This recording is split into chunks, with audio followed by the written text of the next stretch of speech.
Hello students, how are you all? Class 11, first chapter of your book Nature and Purpose of Business is divided into two parts.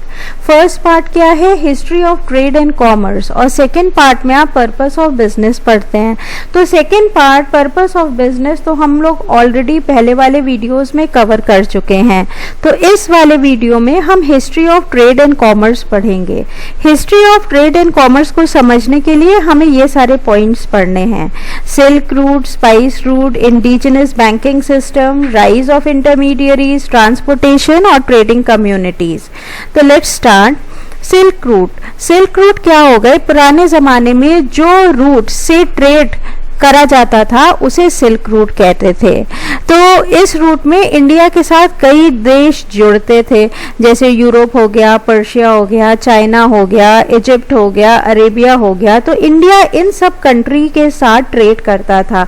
Trade का meaning तो आप already पहले वाले video में पढ़ ही चुके हैं. Trade means buying and selling of goods and services.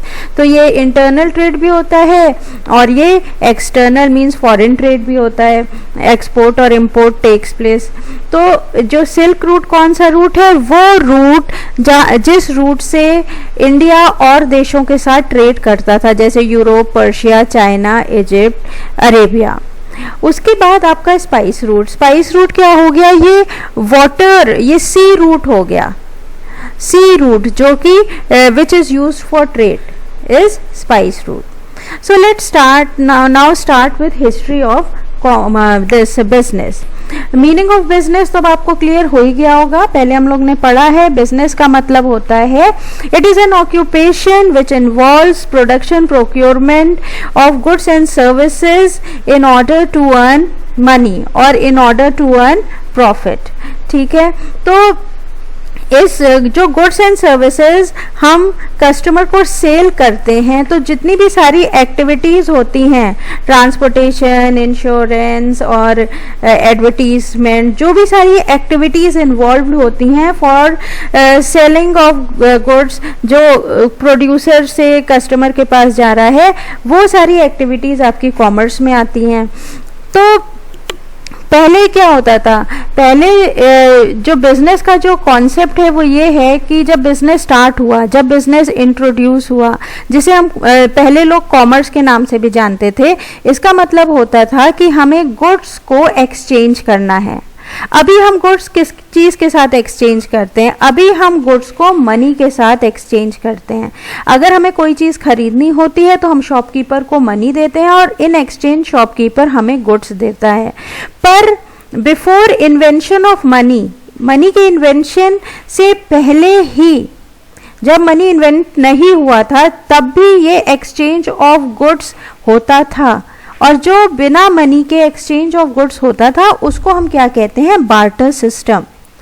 तो बार्टर सिस्टम आपने क्लास 10th में भी पढ़ा है. ये वो सिस्टम है जिसमें एक गुड्स को दूसरे गुड्स से एक्सचेंज करा जाता है.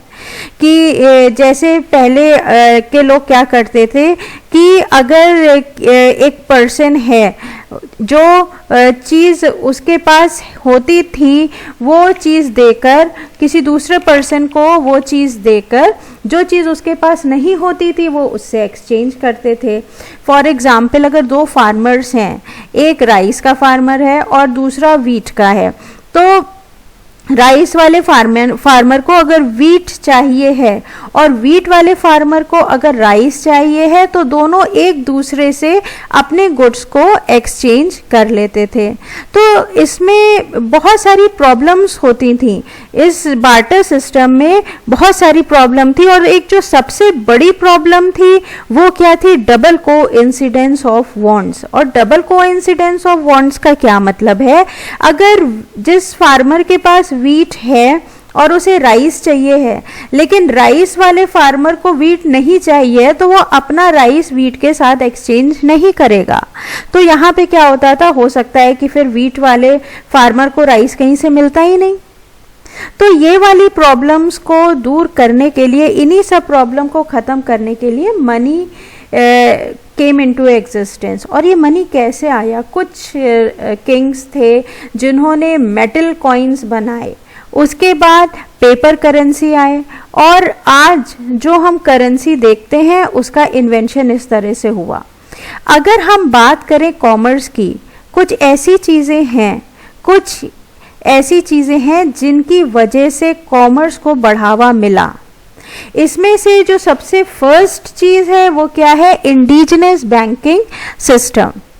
तो इंडिजिनस बैंकिंग सिस्टम वो सिस्टम है जो पहले चलता था, और इसमें क्या होता था? देखो, पहले के टाइम में मनी लेंडर्स थे।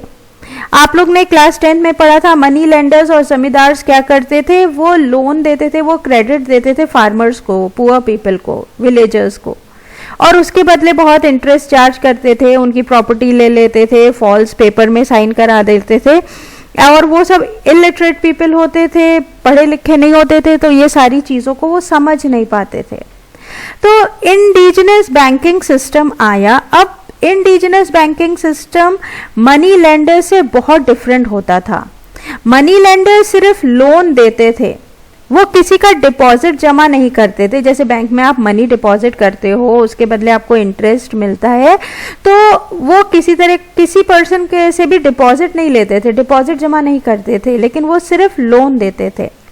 लेकिन इंडिजिनस बैंकिंग सिस्टम लोगों से मनी जमा भी करते थे और लोन भी देते थे।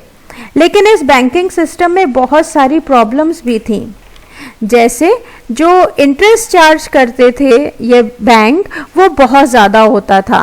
कभी तो 50% या 100% तक भी हो जाता था कि अगर आपने 100 रुपीज़ लोन लिया है तो एक मंथ बाद आपको 100 rupees plus 100% interest, means 100 rupees के बदले आपको 200 रुपीज़ रिटर्न करना पड़ता था। तो इस कारण इसको इतनी सक्सेस नहीं मिली। अगर हम फैसिलिटीज़ की बात करें तो इंडिजिनस बैंकिंग सिस्टम जो फैसिलिटी प्रोवाइड करते थे वो ये था कि वो स्मॉल ट्रेडर्स को भी लोन प्रोवाइड करते थे, वो एग्रीकल्चरिस्ट को भी लोन प्रोवाइड करते थे, और वो बड़े बिजनेस हाउसेस को भी large amount of loan provide करते थे। लेकिन जैसे कि बताया, इस बैंकिंग सिस्टम का इंटरेस्ट रेट बहुत ज़्यादा था, उसी वजह से ये इंडिजिनस बैंक जो थे वो ज़्यादा नहीं चल पाए। और दूसरा कारण ये भी था कि दिस टाइप ऑफ बैंक्स जो थे, इंडिजिनस बैंक जो थे, उसे किसी गवर्नमेंट की तरफ से किसी गवर्नमेंट ने अथॉरिटी नहीं दी थी, और या रेगुलेट नहीं करता था कोई गवर्नमेंट इसे। तो क्या हुआ, ये बैंकिंग सिस्टम जो थे वो ज़्यादा दिन तक नहीं चल पाए। इसके बाद कई नई चीज़ इमर्ज हुई जिससे इमर्ज हुई जिससे और कॉमर्स जो है उसे बढ़ावा मिला। जैसे राइज ऑफ इंटरमीडियरीज, जिसके अंदर हम काफ़ी सारी चीज़ों को इंक्लूड करते हैं, जैसे फाइनेंशियल इंटरमीडियरीज हो गए और इन्वेस्टमेंट बैंकर। ये क्या होते हैं? जिसमें हम बहुत सारी चीज़ें इंक्लूड करते हैं, जैसे investment bank, mutual fund. So investment bank वो बैंक है जो बिजनेस को इन्वेस्ट करने के लिए मनी प्रोवाइड करते हैं। इसी तरह म्यूचुअल फंड है। म्यूचुअल फंड क्या होता है कि लोगों से स्मॉल अमाउंट में मनी कलेक्ट करते हैं, और इस स्मॉल अमाउंट को वो ऐसी जगह इन्वेस्ट करते हैं जहां रिस्क कम होती है और रिटर्न ज़्यादा होता है। लेकिन ये म्यूचुअल फंड जो है वो लॉन्ग टर्म इन्वेस्टमेंट के लिए ही सक्सेसफुल होती हैं, शॉर्ट टर्म के लिए सक्सेसफुल नहीं होते हैं। Now after this insurance company आई है एग्जिस्टेंस में। तो इंश्योरेंस कंपनी क्या करती है? ये इंश्योरेंस करती है गुड्स का, लोगों का। पर इंश्योरेंस कंपनी जिन लोगों का और गुड्स का इंश्योरेंस करती है, उनके बिहाफ में उनको पैसा मिलता है। तो उस पैसे को इंश्योरेंस कंपनी क्या करती थी? किसी बिजनेस में इन्वेस्ट करती, और जिस बिजनेस में इन्वेस्ट करती है जिस बिजनेस में भी वो इन्वेस्ट करती थी तो उससे भी कॉमर्स को बढ़ावा मिला। इसी तरह से कुछ नॉन बैंकिंग फाइनेंशियल कंपनी भी हैं। ये बैंक तो नहीं है, लेकिन फिर भी ये फाइनेंशियल कंपनी का काम करती हैं। फाइनेंशियल कंपनी का कैसे काम करती हैं कि ये भी बैंक की तरह लोन्स और क्रेडिट प्रोवाइड करती थी। तो जो बिजनेस हैं, इसके अलावा इन्वेस्टमेंट बैंकर्स और इन्वेस्टमेंट ब्रोकर्स भी होते हैं, जो क्या करते हैं, या तो लोगों से पैसा लेकर कहीं इन्वेस्ट करते हैं और उससे जो रिटर्न मिलता है उससे थोड़ा कमीशन अपने पास रखकर बाकी पैसा लोगों को वापस कर देते थे। अगर हम बात करें इन्वेस्टमेंट बैंकर की, तो ये वो फर्म्स होती हैं जो कंपनी के बिहाफ पे या तो उनको इन्वेस्टमेंट प्रोवाइड करती हैं, या तो उनको शेयर डिबेंचर और डिफरेंट टाइप ऑफ कैपिटल जो कंपनी के होते हैं उन्हें इशू करने में हेल्प करती हैं। ठीक है। इसके बाद जो नेक्स्ट चीज है जिसने कॉमर्स को बहुत ज्यादा बढ़ावा दिया, वो है ट्रांसपोर्टेशन, ट्रांसपोर्ट सिस्टम।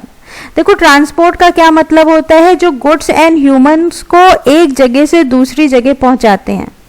तो ट्रांसपोर्ट की वजह से गुड्स एंड ह्यूमन का एक जगह से दूसरी जगह आना जाना बहुत इजी हो गया, और इसी तरह से लोगों को रॉ मटेरियल एक जगह से दूसरी जगह ले जाना बहुत इजी हो गया, और फिनिश गुड भी एक जगह से दूसरी जगह जाना इजी हो गया। तो जैसे जैसे इंफ्रास्ट्रक्चर फैसिलिटीज इंक्रीज हुई, ट्रांसपोर्टेशन इंक्रीज हुआ और कॉमर्स को और ज़्यादा बेनिफिट मिला। तो इस तरह से एक न्यू बिजनेस को कॉमर्स को अपनी डे टू डे, एक न्यू बिजनेस को कॉमर्स को की जो एक्टिविटीज़ हैं वो अपनी डे टू डे लाइफ में अपनानी पड़ी, और उससे बिजनेस बहुत इजी हो गया। तो अब अगर हम बात करें टाइप्स की, ट्रांसपोर्टेशन के टाइप्स की, तो इसके अंदर आप सबको पता है लैंड ट्रांसपोर्ट है, वाटर ट्रांसपोर्ट है, केबल ट्रांसपोर्ट है, एयर ट्रांसपोर्ट है। इन सारे टाइप ऑफ ट्रांसपोर्टेशन के बारे में तो आप पढ़ ही चुके हैं, छोटी क्लासेस से पढ़ते हुए आ रहे हैं।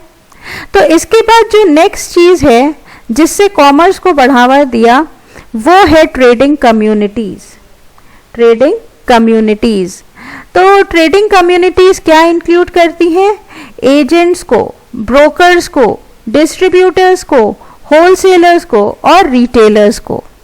तो एजेंट एंड ब्रोकर्स क्या होते हैं, ये वो होते हैं जो किसी कंपनी के बिहाफ पे उन कंपनीज का गुड्स सेल करते हैं और उसके बदले कमीशन चार्ज करते हैं। इसके बाद डिस्ट्रीब्यूटर्स। डिस्ट्रीब्यूटर कौन होते हैं, डिस्ट्रीब्यूटर वो कंपनी होती है जो किसी पर्टिकुलर पर्सन को सेलेक्ट करती है कि वो पर्सन किसी एक पर्टिकुलर एरिया में जाके उनकी सर्विसेज को, उस कंपनी की सर्विसेज को या सेल्स को जाके एडवर्टाइज करेगा, उसको सेल करेगा और उसके बदले उसे कमीशन मिलता है। इसके बाद होलसेलर। होलसेलर कौन होता है, होलसेलर इज अ पर्सन जो प्रोड्यूसर से लार्ज क्वांटिटी में गुड्स को परचेज करते हैं, जो usually same type of product purchase करते हैं और डिफरेंट रिटेलर्स को स्मॉल क्वांटिटीज में सेल करते हैं। इसके बाद रिटेलर्स। रिटेलर वो पर्सन होते हैं जो डिफरेंट होलसेलर से different type of products purchase करते हैं स्मॉल क्वांटिटी में और फिर उसको डायरेक्ट कस्टमर्स को सेल करते हैं। रिटेलर ही वो पर्सन होते हैं जिनका direct face to face communication customer के साथ होता है। सो ये कुछ ट्रेडिंग कम्युनिटीज़ हैं जिनकी वजह से बिजनेस करना और भी ज़्यादा इजी हो गया है।